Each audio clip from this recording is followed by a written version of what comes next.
something about the getting that spark of inspiration and getting that idea, and it always has to start with a compelling idea. Lounging, son.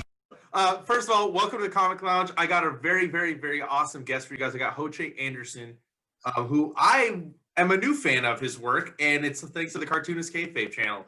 Huge fan of everything I've read so far. Before we get into everything else, let's hear the Shelley Bond story. I want to hear a little bit about this because she's one of my favorite people in comics. Oh, right on. Oh, not much of a story, really. It's just I started out back in the late 80s, early 90s at Comico. And Shelley was one of the editors there, along with, I think she was an assistant to Diana Schetz back in the day, if I'm not totally mistaken. And yeah, me and her became buddies for like 5 minutes back then when I was working on Grendel for Matt Wagner. And they had a thing called Comico Illustrated, which I think was their answer to like Epic Illustrated and magazine and like, just magazines like that.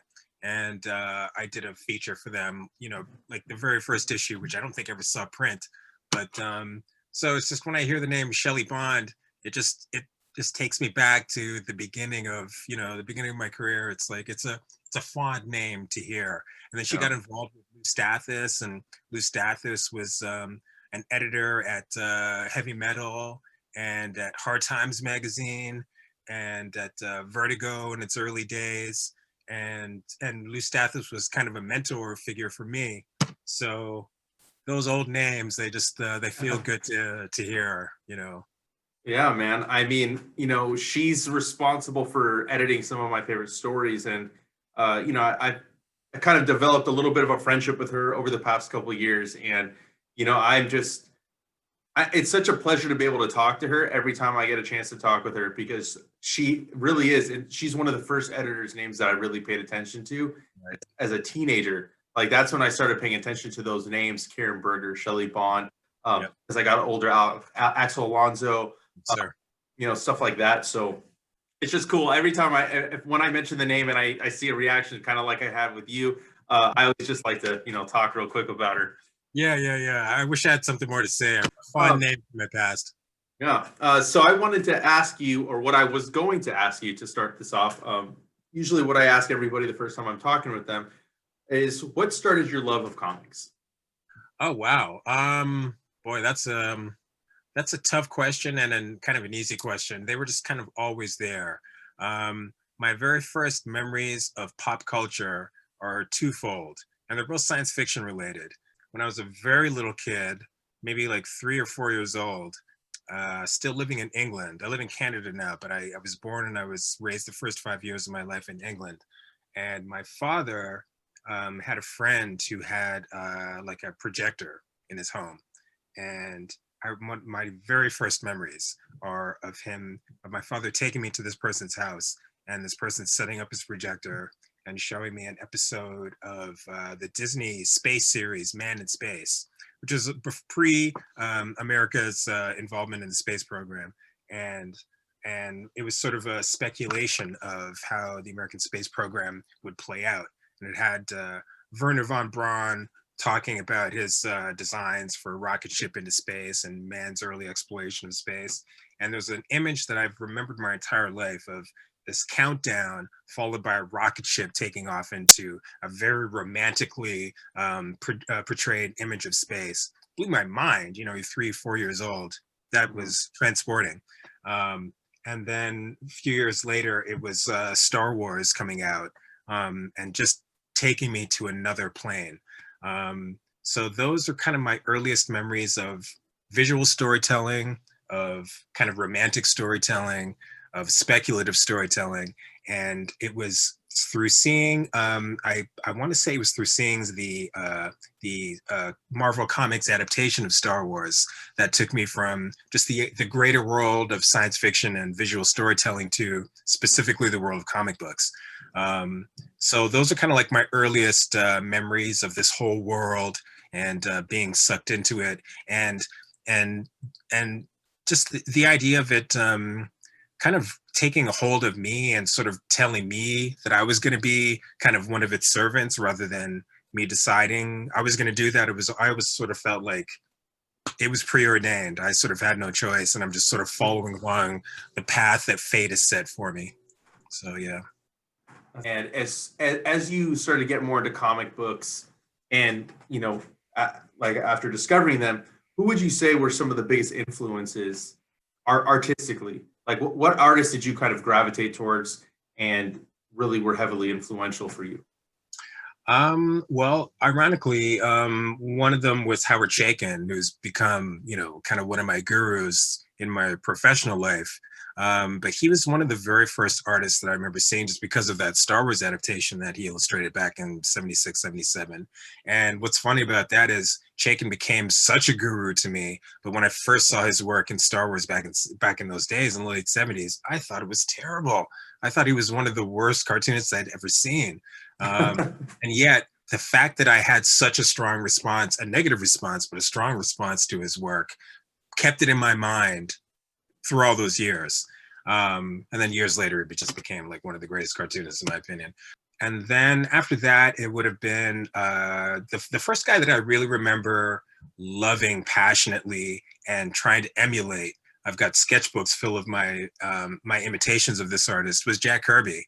Yes. I came across digest-sized reprints of a lot of his work with Stan Lee, along with a lot of stuff that Steve Ditko did back then, and just absolutely fell in love with it. The guy's power, just the sheer kind of power and dynamism of his work was really kind of was impossible to ignore for a kid in mid to late 70s like I was. And so Jack Kirby was one of the big ones. Steve Ditko was another one. His early work with Stan Lee doing Doctor Strange and especially Spider-Man was mind-blowing. Mm-hmm. And Michael Golden. I was huge into the Micronauts in the late 70s. There was a huge science fiction wave that was going on in the wake of Star Wars that trickled down into comic books. And Michael Golden's work with Bill Mantlo on the Micronauts was just transformative to me. It was disturbing and it was sexy in a way that Star Wars was not. And it really, and Golden was just such an incredible, just pure draftsman and designer. That it's to this day I still think of his work and I hold it in a very special place. So those are three of the earlier ones. There were others, but those are three of the ones that really stand out for me. And as I said, I discovered you from the Cartoonist Kayfabe channel. Right on. Which has, I mean, I can't even tell you how much stuff I have learned about that I should have already known about. Me too. And I love, like, that's what I love so much about that channel is the quarantine that's what I did. During quarantine, I literally watched, I went back to the beginning, I watched every single video. Like, I watched everything. So then by the time I think you did your shoot interview, I had already caught up. So I was like eagerly awaiting every episode. Right. And I also bought a lot of comic books during quarantine as well. And one of them was King. Oh, sweet. Awesome. To say I was blown away would be putting it mildly. It was unlike anything I had experienced before. And I know a little bit of the story, like that it took years for you to do that book. Yes, I wanted to know a little bit about how that project came about and just like embarking on such an ambitious project all the way back in 91 until the time that you finally completed it. Well, I'll tell you, it's one of those things where had I realized what I was getting myself into, I might have said no. I would have definitely been more afraid than I was. But I was so kind of early in my career and so just naive. I was 19, I think I was 19 or 20. I was, very, very close to the beginning of my 20s when I got that job. I think I was 19. So even though I didn't start it for another year or so, but I was so kind of naive that I didn't realize that I was kind of letting myself in for something that was honestly, I wasn't ready for, which is good. I think a lot of the times if you're kind of blind to the dangers that you're about to undertake, you will kind of, you will face them with more courage that, if you're maybe a few years more into your career and had a little bit more experience, you'd realize, I should be running the opposite direction. But I didn't know that at that time. So I took that job on. I was very grateful for it. It happened pretty much the day I got the job to do my very first comic book, which was a book for a company called Eros, a Fantagraphics offshoot called Eros. They contacted me to do a book, to do a book for them. I pitched a book for them called I Want to Be Your Dog. During our very first conversation, Gary asked me, would you be interested in doing this King book that he'd had in his mind? I think at that time, the idea was to do a whole series of historical comic books, which I don't think has come to fruition, which is a little bit of a shame. But I think King was supposed to be the first of a new line of books. And maybe Gary just sort of realized that it was kind of a monumental undertaking, and maybe doing a whole line of these things is maybe that's something you want to rethink. Although they did years later return to that with doing a book with the guys who did Sinner. I'm totally blanking on their names. And they're two of my favorites too, Carlos Sampaio and Manuel Sampaio. They did a book about Billie Holiday, maybe about 5 or 6 or 7 years after we started working on King. So I think that was sort of an attempt to sort of continue the historical comic book line. But our book was supposed to be the first one. And so I took the book on with great enthusiasm, but again, sort of not realizing just how big undertaking it was going to be. I knew that it was going to be a huge project just because King was such a monumental figure in the culture. But that's one thing to contemplate abstractly. Once you actually start getting into the research and you realize just how much of an impact he's had, just how important he was, and just the monumental scope of his life. The guy had a big life from birth to death. His life was huge. So it really I realized at a certain point, wow, I've really got a huge responsibility here, and I better not mess it up. So yeah, that's sort of the shell of the story. Yeah, I mean, it was just such a powerful book, and to read it at the time I was reading it, it was about the time when a lot of this stuff was going on over here at least in the U.S., especially with the Black Lives Matter movement. Sure. So it just felt it added a certain heaviness to it while I was reading it, and then seeing specific parts of the book and seeing how that stuff is still happening, and it's relevant. It's so eerie, I literally probably could have taken out a specific scene and dropped it into 2020, and it would have been the same. And like I said, I've been telling people too. I mean, I had to do a little research to try to find it because I wanted the hardcover. I didn't want any other. Thank you. Yeah. So yeah, I try to get as much as I can. I like hardcovers especially. So if I can find your work in hardcover, that's what I'm going to do. And I'm trying to get some of the other stuff, which is including what I wanted to ask you now, which is you work for Milestone, and sure. I just was able to get the first issue of White Wolf, which I had to order from somebody in Australia, because it's just impossible to find. I am looking everywhere for this, and it's because I love Milestone. And then I found out you did a book through them. I'm like, dude, I need to get this. So I was wondering if you could kind of touch on your time at Milestone, and now that it's returning, I wish it was more in print, but I mean, the fact that it's back, I'm still very excited for. I think this is the perfect time for Milestone. When I spoke with Dennis Cowan about it too, I spoke to him a month and a half before they announced it, and I'm like, what's up? When's it coming back? Let's do this. And he was very coy with his answer, and then I think a month later the announcement. So this is kind of a long-winded question, but I was wondering if you could kind of talk about your time with Milestone and your feelings on the fact that it's returning, and is there a possibility maybe you might do something with them in the future? Wow. Okay. No, happy to talk about that. Actually, one quick thing to wrap up about King, about what you said before about how it's sort of still kind of coming into play in 2020, is that that was exactly the case when I was working on it in 1992. Because when I started it, when I was doing when I was deep into the research of it, that's when the whole Rodney King thing broke. Oh, okay. Long after that, we had the whole O.J. Simpson trial. So that kind of brought back, those two incidents really brought back into sharp focus how much things had really not changed that much from the 60s to the 90s at that point. And then we get into, so then I finished off the first volume of King, and that's when I got involved with Miles Stone. I did an interview for the Comics Journal, and I, by the way, as somebody who's spent some time delving into comics history through kayfabe, I would really highly recommend tracking down some old issues of the Comics Journal, because that taught me so much about I'm comic trying. history, big time. Yeah. Highly recommended for a comics historian, I think. At any rate, so 94, 93, I think it was, rolls around. I get a call. I just done this interview for the Comics Journal, and I think in that same issue they had done one of the first big kind of media pushes for Milestone.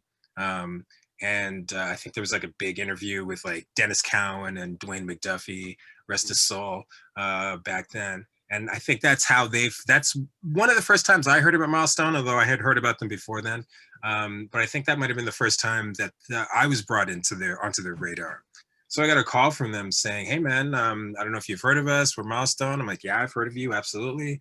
I said, they said, "Would you be interested in doing a book for us? We have a thing that we want to do with this character Y-Son." And I bought some of I wasn't like huge into Milestone at that point. They were kind of still starting out, but I was aware enough of their work to know who like Y-Son was and who the Blood Syndicate were. And they said, "Would you be interested in doing a story about him?" I said, "Absolutely." Not only was I kind of excited by the idea of people of color kind of running an imprint that had such like major distribution through DC and through Warner. But also I just sort of recognized that it was, kind of commercial opportunity, just to be frank about it. Plus I really liked Dennis Cowan's work at that point, and I was a little bit aware of Dwayne McDuffie. So it was all a win. So I got involved with them. And yeah, it was an incredible experience, to be honest with you. It was like just from purely like a career standpoint, it was great to kind of be thrust out of the indie world. Not that the indie world is bad, I still love the indie world, but to get to work with a company that had a little bit more of a reach than I was used to through Fantagraphics, and to work with kind of heavy hitters like Dennis Cowan, Dwayne McDuffie, future heavy hitters like Sean Martinborough and Jean-Paul Leon and people like that. Blanking on who the color artist was on King. Julia Lockmont, who had done some great work with Mike Yes. Grell on the She's Longbow amazing. Hunters and other work. These are all like amazing people. So this was everything about this was exciting for me, and getting to do the book was it really felt like it was weird. It was like hitting the big leagues, doing the stuff that I wanted to do. Like they didn't shy away from me telling a story that was somewhat politically minded, that was really tapped into kind of the identity and racial and sexual politics that were going on in the early 90s. And like those ideas, they were not afraid to explore. And also it was just great to kind of just play in an area where the storytelling was somewhat more epic, and frankly just had the ability to reach more people than the more indie-minded stuff I'd been doing. So it was really it was a good experience. The only problem was I just at the time I didn't have as much of a professional mindset as I feel like I should have had. So every time I look at the work, I just see my inexperience as a cartoonist, and just my I just see the mistakes in it. So to answer your question about would I do some more work for them, in a heartbeat, I felt the need for like 20 plus years to redeem myself for my fumbling the ball on Y-Son back then, because I really feel like I could have done a great thing with that book, and I didn't do a great thing. I did a passable thing with it. So there's that. But on the other hand, maybe it's a little early to say, but Me and Dennis signed a deal on a new project we're working on with another publisher.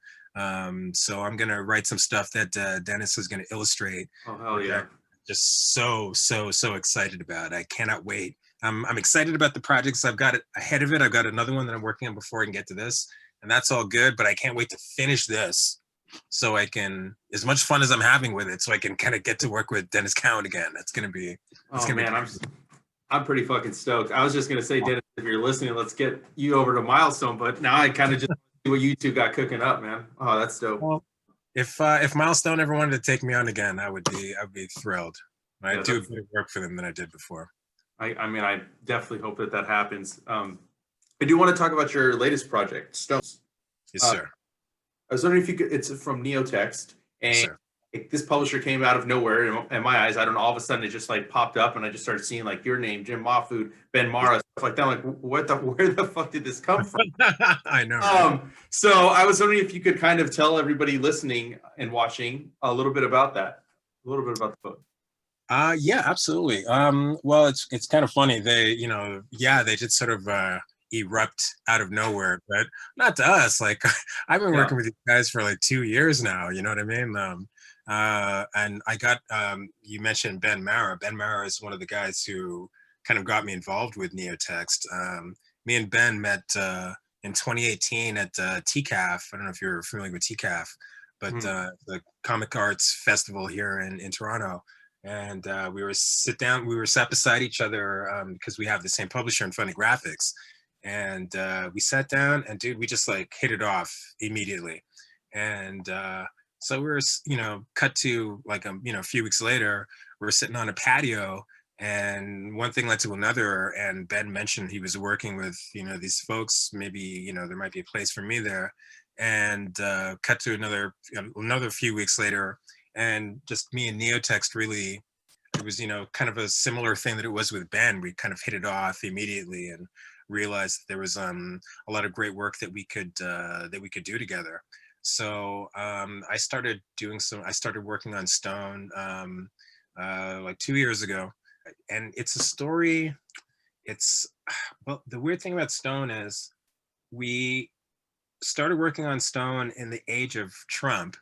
But it became at the no age, point the age of Trump. well, I mean, I feel even bad that I uttered his name. I've sworn to myself not to utter his name publicly, and I broke my own rule. But in the age of him, of the current POTUS, we didn't expect it to be quite as relevant as it has become, because our story talks about the backstory of our story is it takes place in a world in which years previous there has been a canceled election, and somebody who is, the democratic process has been thrown aside completely in the place of enforced dictatorship. So the world has kind of become this horrible dystopia for the last several years, in which if you want to remain off a chain gang, out of prison, off of like a labor camp, you've got to pay something called an air tax, which is a hell of a lot of money just so you can be afforded the the ability to just to stay alive and not in indentured servitude, not in slavery, basically.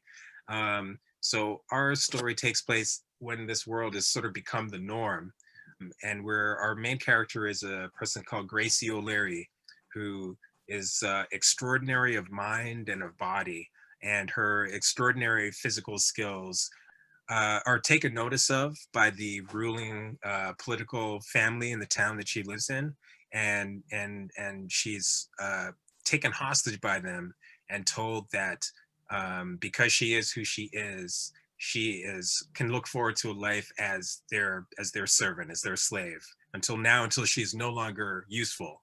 And our main character is such that she's too strong for that. The choices for her are either death or rebellion, and death is an option she's willing to entertain should it come to that. But until it comes to that point, she's going to choose rebellion. So our story is it's a tale of somebody who decides to rise up against the system and rebel. and choose to become a beacon of light for the people who are coming after her. And it's just so sad because when I first started writing the story, it was not nowhere in the horizon was there any talk of the POTUS becoming this would-be dictator, you know Yeah. which is clearly not where we're at right now. We're kind of like seriously heading down that road, unless things change in the next 2-3 weeks. So yeah, so that's Stone. That's the world of Stone. It's hopefully going to be the first of many books in this particular series. Very cool, man. And where did the inspiration for Graciela come from? Did you draw from any, like, is there any like specific person that you drew from, or was there multiple people that you kind of drew from when formulating this character? There were many inspirations. Various revolutionaries over the years. No one specifically, although one of the people that's mentioned, that's name dropped pretty specifically in the book, is a rebel leader named Boudica, who was like part of the Iceni tribe in Ireland back during Roman times, who decided that after being humiliated, her and her tribe at the boot heels of the Romans, decided that she was going to stand up and fight against them. So that was kind of like the one like kind of person directly from history that I took inspiration from. But it's it's based on any number of revolutionaries and rebels over the years who decided to say fuck you to power, which is what we Yeah. all wish that we could that we could do without the fear of consequence coming at Oh us. yeah. I wish I could go straight up to the one who shall not be named and give him a fucking piece of my mind. Don't we all? And you'll never be It's- seen again. Yeah, it might be worth it. I'm not gonna lie, it might be worth it just to get it out there. I was wondering though, like it is kind of eerie how relevant the story is and the time that it dropped. It's like King. It's like you have this work that you did years ago, right? That's relevant today, and then you do this stuff now.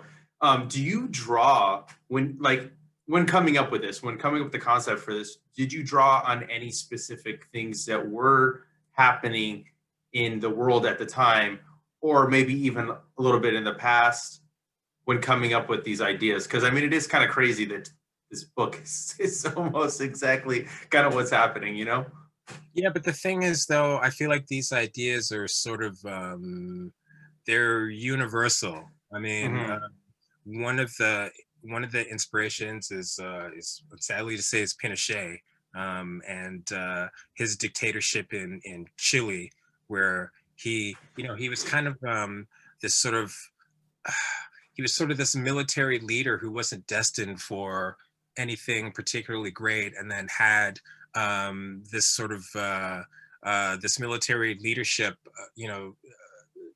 leadership role thrust upon him by the powers that were in Chile at the time, then turned around and kind of not rebelled, betrayed really the people that put him in power, and then decided to turn around and make an enemy of the press and destroy, democratic rule and declare himself leader. His plan was to declare himself leader for I think it was like 8 to 10 years at a time. But the point is, he was always intended to, to be reelected and, fake reelected, so he could continue his dictatorship into eternity. Stalin, Noriega in Panama, Hitler, if you want to go that far. The Yeah. inspirations for this are writ large throughout history. So this was sort of drawing from, hopefully, from the most extreme cases to make a point. Yes. Never thinking that we might get so close to the most extreme cases becoming our latest reality. So it doesn't take much to draw inspiration from. I mean, the examples are All throughout drowning history. in them throughout the world. And did you always envision this as a novella? Yeah, the idea was always for it to be a novella, a series of novellas, of illustrated novellas. I won't lie and say that we're hoping to create material that will be attractive to other media. But the idea is always, I mean, being attractive to other media is certainly desirable, of course, in our economic climate, but it has to live and die as a literary creation, as what it is whatever it came out as originally. And excuse me. So no matter what the ultimate goals were for it, my goal was for always for it to be satisfying as a read on the page. Do you prefer writing over illustrating? Which one, or is it to you? It depends on the project. That's a good question. I have to admit, as I've gotten older, I prefer the act of writing more than the act of drawing. It's not that I dislike drawing. Drawing's an incredible way to spend your time. I just finished working on a comic book cover like yesterday, and I'm about to work on a book cover. Just did some sketches for it today. So I still very much enjoy my time as an illustrator, but I have to admit that I mean, I always consider myself to be a visual storyteller before anything else, and it's something about the getting that spark of inspiration and getting that idea, and it always has to start with a compelling idea.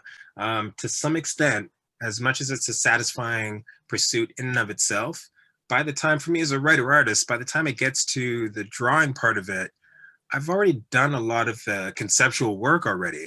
So then it just becomes a matter of just sitting down and putting in the labor and turning these words into drawings. You know what I mean? So that resembles hardcore work a lot more than the actual writing does, at least from where I'm sitting. So that part, I'm always, I didn't get into this to do work. I got into this so I can have fun as a storyteller. As soon as I don't want anything to do with work. Work is bad.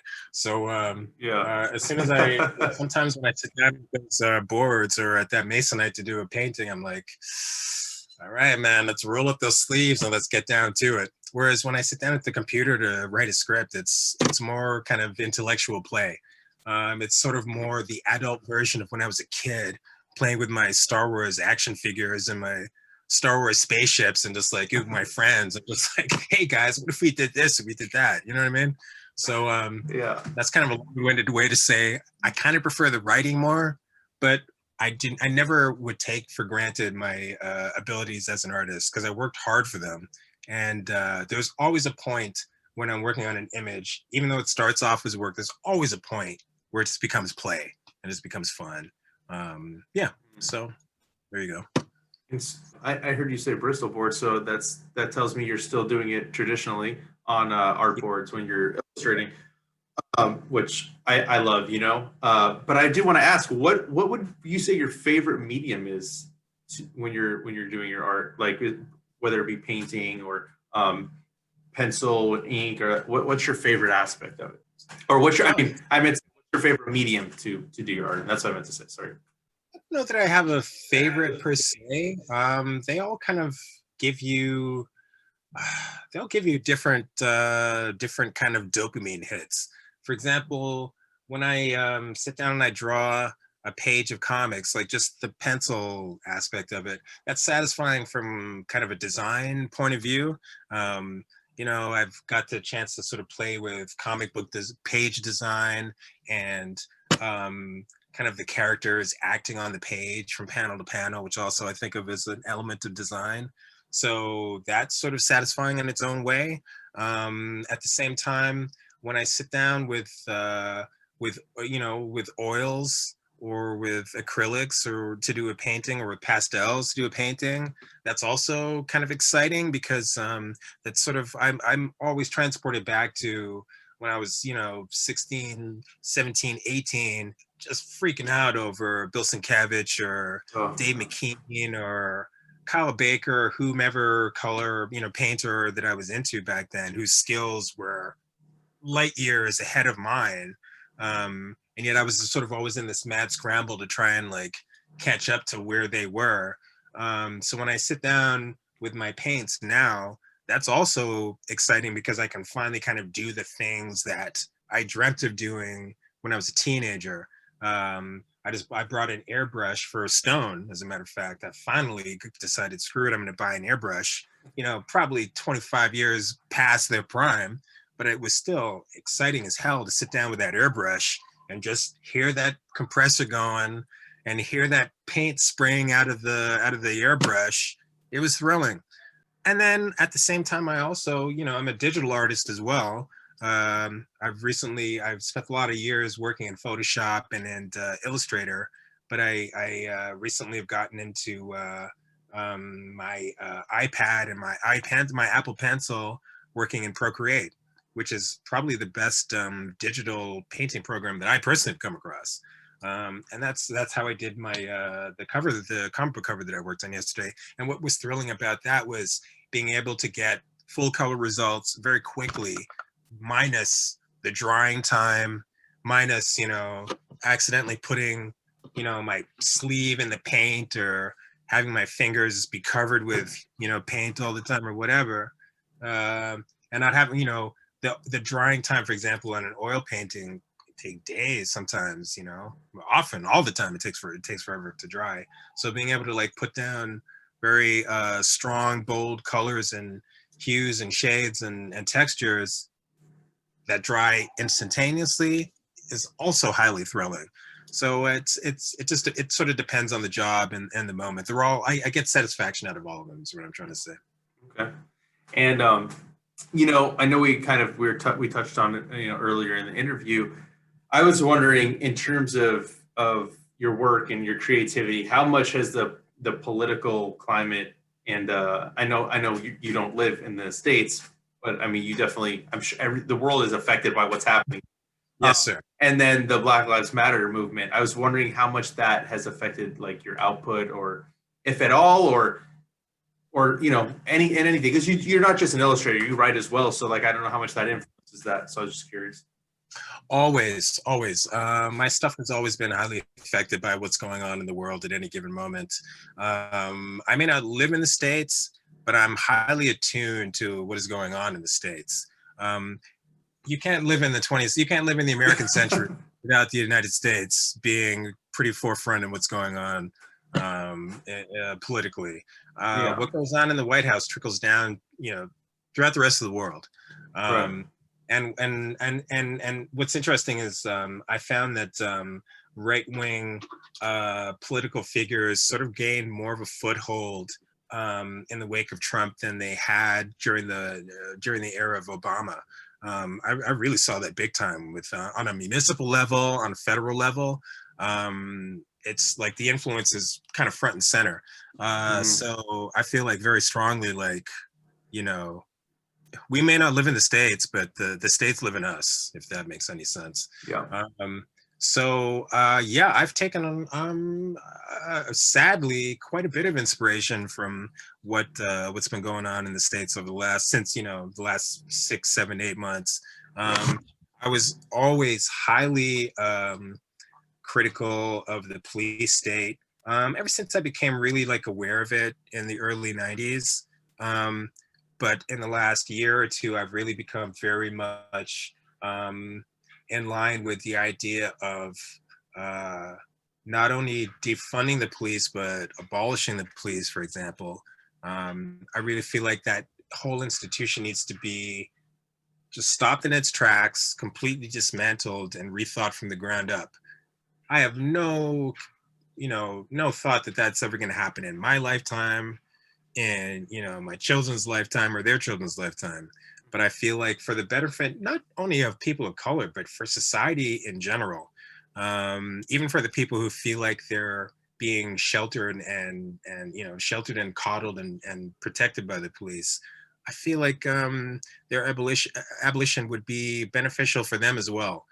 Yeah, that's a whole other kettle of fish. But so I feel very much inspired, sadly, and feel the need to kind of respond to what's going on right now. Over the summer, one of the things that I did, and it was one of the most painful assignments I've ever had, was I wrote, it turned out to be about a 16-page essay for Neotext called 846, not knowing that Dave Chappelle was also going to have his own commentary about the George Floyd incident called 846.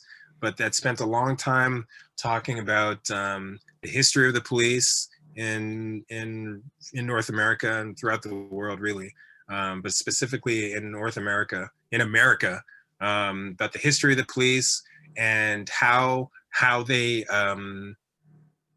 power structure that was designed kind of resulted in the death of George Floyd and others like George Floyd.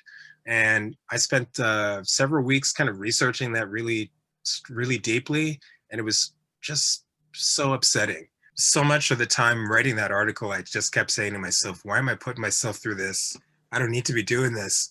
But also, when I finally got to the end of it, felt like, okay, this was actually a worthwhile exercise. Just for myself, just to understand how we kind of arrived where we are.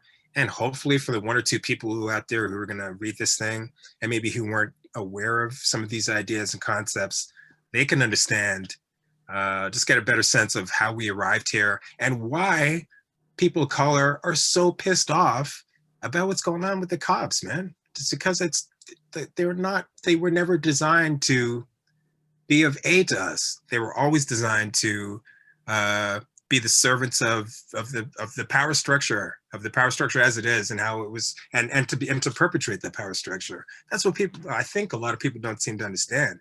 They're not here to serve and protect. They're here to enforce, and they're here to serve and protect a certain subset of society, but not the general population. Yeah. Anyway, so yes, 2020 has been very inspirational.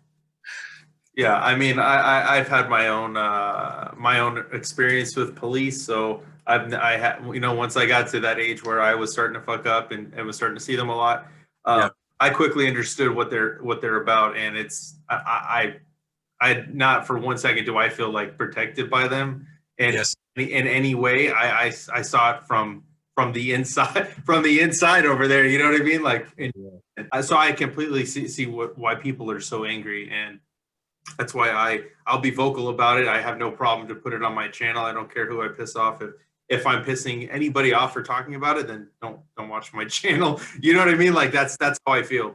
Yeah, I totally agree with you. And I guarantee you are pissing somebody off, man. I promise.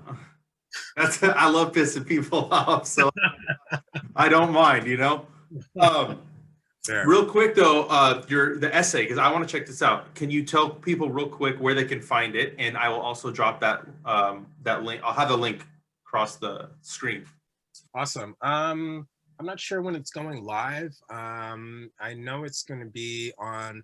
I have another book, a follow-up to Stone, called Rizzo. I think it's coming out on October 20.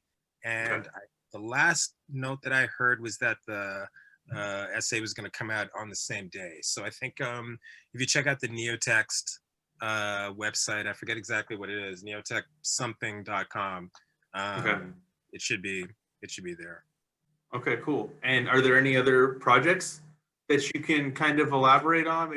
Maybe even just time frames of when stuff might be coming out?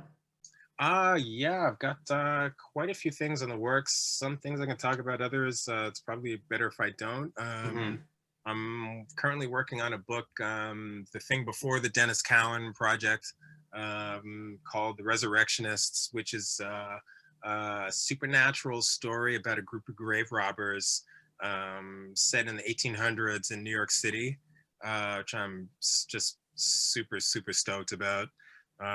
It's a time frame, it's a setting, and it's kind of a set of sociological circumstances that I just think are rife for interesting drama. So I'm pretty stoked about that one.